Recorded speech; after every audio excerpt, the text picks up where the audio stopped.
Hello everyone, welcome to Sphere News NG. Today we are talking about a major economic move by the Nigerian government that could reshape an entire industry, the restriction on the export of raw shea nuts. Now, why is this such a big deal?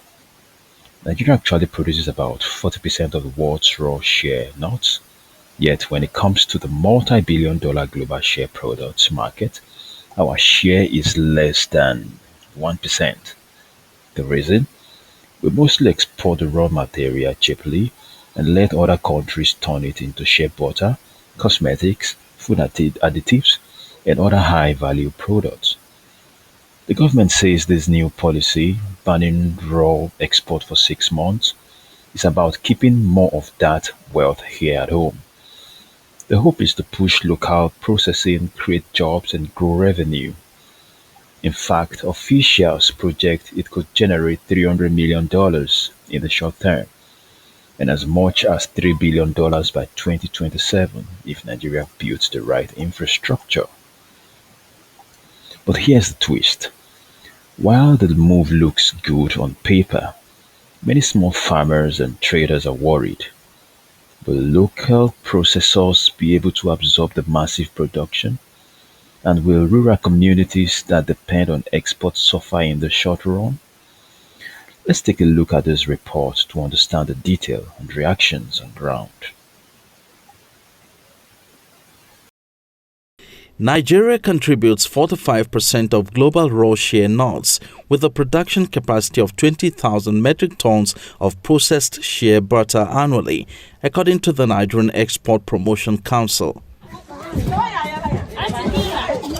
However, the federal government believes the influx of illicit traders coming in to buy from local farmers, especially in rural communities for export, is robbing the country of the full benefits it stands to get from its sheer potential, which is the thrust of this multi-sectoral meeting in the office of Vice President Kashim Shettima.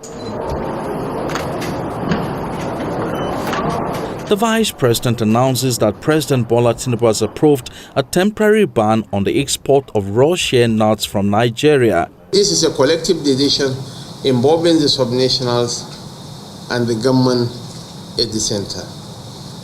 And the government is not closing doors, no. We are opening opportunities.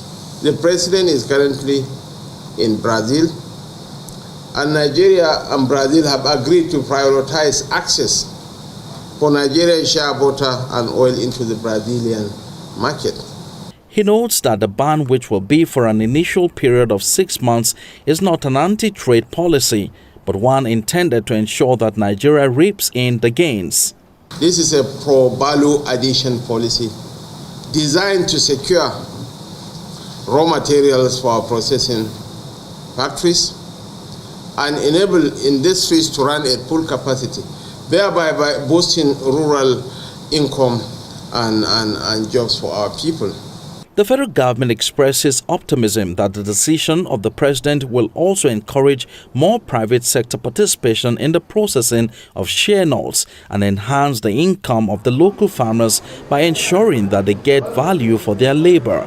We also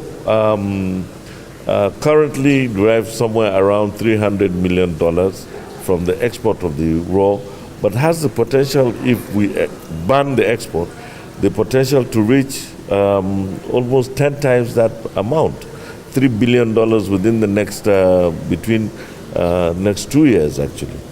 For now, it is not clear what will happen after the 6-month temporary ban. Will the government lift the ban afterwards, or will it be extended? Only time will tell. So there you have it.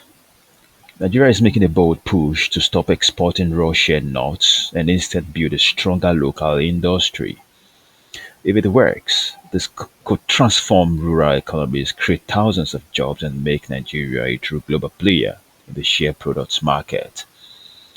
But if the government doesn't back it with real investment in processing facilities, it could end up hurting the very people it's meant to help. What do you think? Will this move finally unlock Nigeria's economic potential, or is it just another policy that looks good in theory but tough to implement in practice? Share your thoughts in the comments and let's get the conversation going. Don't forget to like, share, and subscribe to Sphere News NG for more updates on Nigeria's economy and current affairs. Until next time, stay informed and stay engaged.